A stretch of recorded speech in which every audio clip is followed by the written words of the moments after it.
Actually, it's the fairest, straightest deal you can give the seller. He participates on the upside if he stays in. But the best for us is 100% seller finance, and it's all right to overpay 10, 20% because you're spreading it out, and you don't know the real reason they're selling. They're motivated. I don't think I've ever heard the real 100% reason people sell. But that's not, we're not psychiatrists to these people. Whatever reason they think is an adequate reason, then the biggest challenge you're going to have, and I already mentioned this, you want their lawyer there. And they'll say, use your lawyer. I trust you.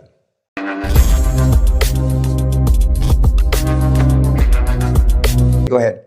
Were you doing 60-40 deals back then? Yep. I've been doing 60-40 deals. How old are you? Oh, fuck. Way before you were born. I mean, almost 50 years. And it's no easier to convince somebody today than it was in 1975. Now, let's just stop a second. Why is that? Because, has anybody found a loophole in the 60-40 deal yet? You can do a lot of calculations and you're not. Okay, so why in 1975, when I was doing this, is it no easier today than it was then? Because conventional wisdom is a motherfucker. But look at this. It's in some ways, it's harder now to sell than it was then. But I'm persevering, and a lot of the guys up there, and a lot of my billionaires, God bless the 60-40 deal. And some of them take it where they only sell 60 or buy 60, and some of them buy 60 with an option on the 40, and you've heard all that. But it's if you can't get your dick wet doing those, it's because you don't have a dick.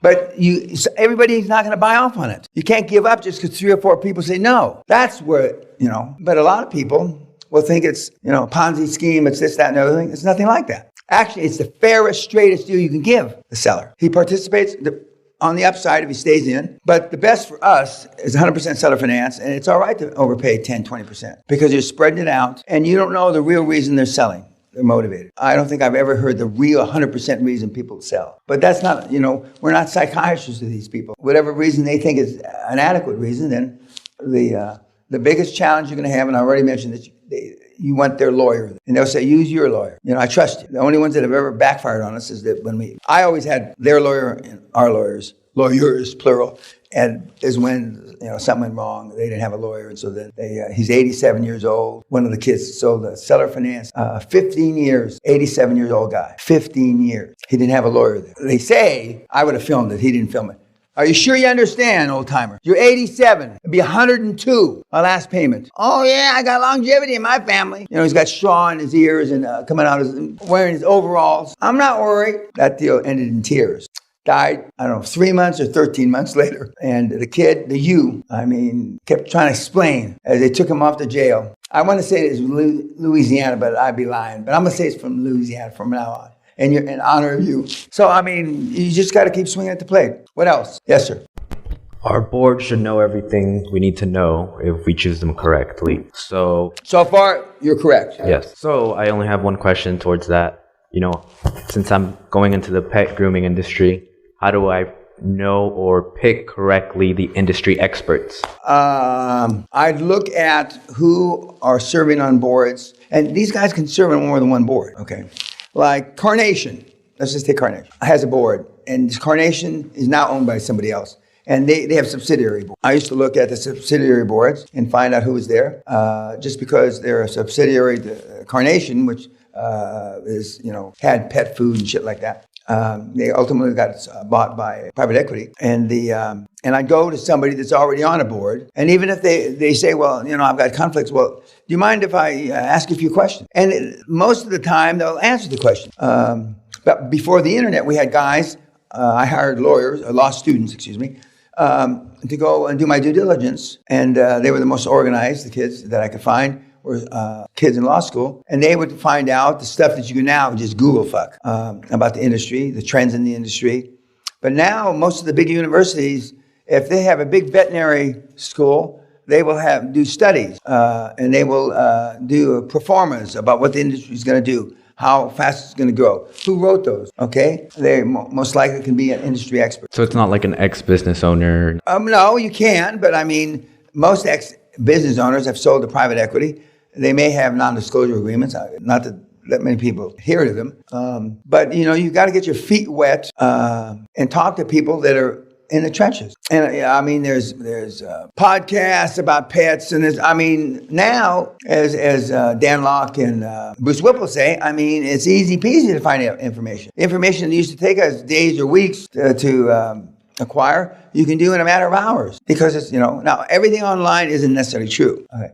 Wikipedia, who doesn't allow anybody to write anything about me, that's why my thing's so short, is, there's a lot of bullshit on Wikipedia. But it's a place to start, because they have articles that they have down in the footnotes that they use to write the Wikipedia. So if you go to the source, you can get a lot of great information. But I mean, if you spend more than 48 hours researching your industry, you're brain dead. Something's wrong with you. More than 48 hours. Andrea spent 15 minutes, if you remember. Some people don't even spend 15 minutes. Now, I know, I'm changing careers. I got to spend more than 15 minutes, Dan. No, you don't. Because the first choice you make may be wrong. One, you don't like it. Two, the sellers aren't as motivated as you'd like them to be, which is sometimes the case. Maybe like Graham, he tried, this was the fourth time. Most kids give up after 2 or 3. Most kids give up. And I picked oil and gas but I saw guys that weren't the sweat on my balls becoming multimillionaire back in the late 70s. I mean, I shit more brains than they have. And I said, I don't know anything about it, but it's got to be fucking easy. And I was right.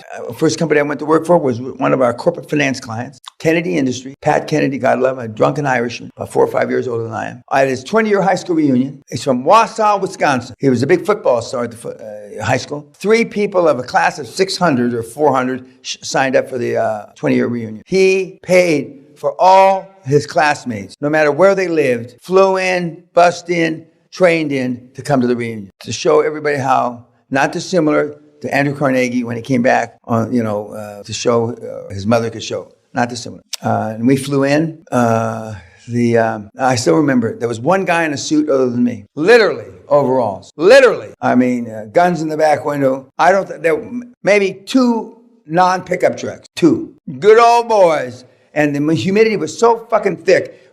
In those days, I had a Samsonite briefcase. The kind of gorillas used to jump on in the commercials. And when I set it on the floor, you could write my name in the humidity on the side of it. It was so wet. And I had to change suits. And these old boys, I still remember the general manager of the Toyota dealership, which Toyota factory was around there someplace.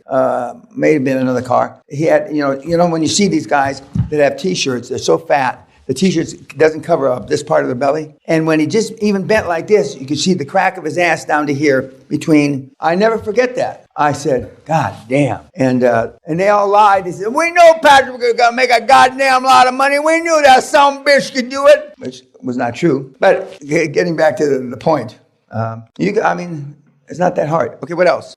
When you find a really good business broker in your industry, then... In what industry?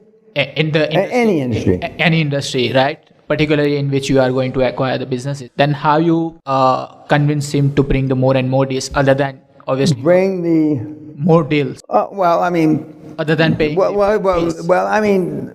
If they think they got a good deal from you, they'll bring more business than you can ever say grace over. If they do a seller finance, it's because they're happy. People don't do seller finance if they're unhappy. If you pay 20-25% more than the fucking thing's worth, they're happy. And you don't care. Remember, you name the price, I name the terms. I pay twice as much the fucking thing's worth. I don't care. Okay. You got a lot of questions. Weren't you listening all week? I'm here. Okay. Might as well ask, how much did you push on the gas pedal in terms of spending your usable cash flow on these deals? Like, were you really aggressive? I personally, my money, not the company's money, spent 125% of every penny I ever made up until I was 60 years old. I didn't write checks. I haven't written a check since 1981. I haven't been paid a paycheck since 1992. But I mean, our personal accounts, I didn't know what an overdraft was. I mean, a personal overdraft.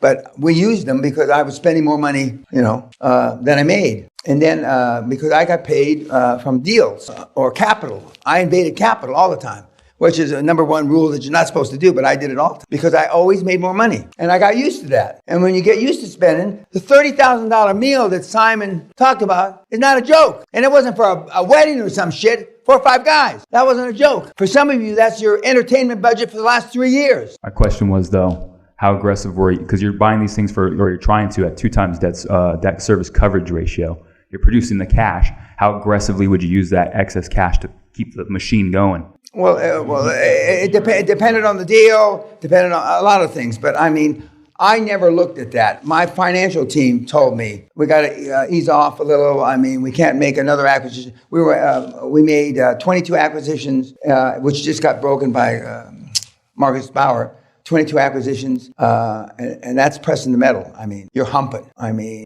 22 was a record until Marcus broke it. That's all. I mean, but we had a full team. We had some, hungry motherfuckers. But if you didn't give them meat, they left because their salary was, and that was $100,000, which is nothing. But deals, they wanted deals, and they came up with some very creative ways to buy shit, way beyond what I'm teaching you, which you can be a billionaire just doing what I taught you. But they came up with some really creative stuff to create, to make one deal into 3 deals, to give us, twice as much cash flow. Yeah. As a rule of thumb, how much cash should you keep on hand? Well, in those days, I used to keep $5,000 in my pocket all the time.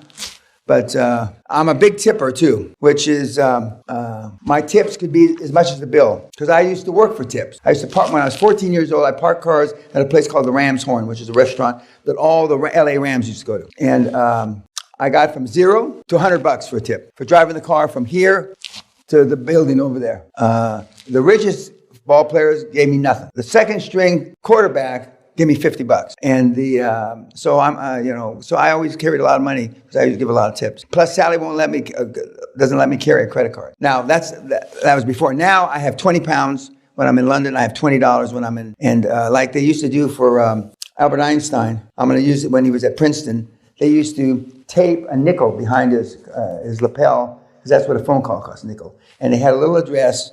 Thing that says, I am Albert Einstein, I'm lost. So Sally gives me 20 pounds or $20, and she doesn't give me a little card, but she, in case I get lost, because this is a true story. New York City, finest Chinese restaurant there. I think it was called Thai or something. We go there, and I get a call at the hotel, or Sally gets a call. Mr. Pena, we got his credit card. This is back when, 25 years ago, when she still let me. In fact, this was the last time she let me carry a credit card. And Sally says, cards? Yes, from last night's dinner. So she goes down. They've got the credit card that I left there, or fell out of my pocket or whatever. And they had the card from 2 years before, the same booth, the card. And I never noticed the fucking card was gone. And so that was kind of the end of my credit card days. So I don't carry credit cards anymore. And you're out with a bunch of Chinese, you're out with a bunch of Arabic people. And if the bill comes to me, I normally get the bill because I'm the oldest at the table. And then I always give it to Sally. And the Chinese don't like that. Arabic-speaking people don't like that. Muslims especially don't, because a man is supposed to. And Sally then pays the bill. Did I answer your question? How much you carry? I was talking about the corporation. Oh, fuck. Okay. Corporation.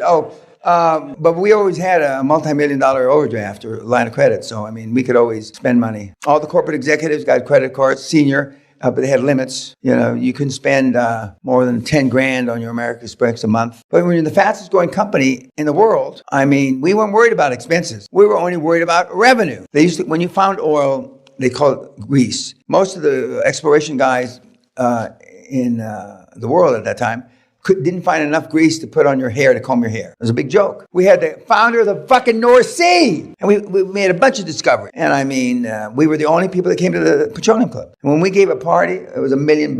If you can't have a goddamn $1 million success party, then it ain't worth fucking having, boy. And we did all kind of laugh. But when you're making, and we still paid dividends, and we did all that shit, when you're making so much money, the oil and gas business is incredible. When you're making money, when you have a 500 barrel a day well, like right now, $80. A well, 8 times 5 is $40,000 a day. And you got a field of 25 wells. We used to take baths in oil. We bought a Saberliner just because it was the only plane around at that time I could stand up in. Not like a chicken shit, one of them you got to crawl around like a monkey. You have no idea what it is to make a lot of money. But that's what you aspire to. So I'm the right guy teaching this, as opposed to all the other fuckheads that are teaching that they don't have a pot to piss in, no window to throw it out of. Those cars are paid for. This place is paid for. We have no debt. We have one Bitcoin in our grandchildren's name. What's Bitcoin today? Whatever it is, it doesn't matter to me.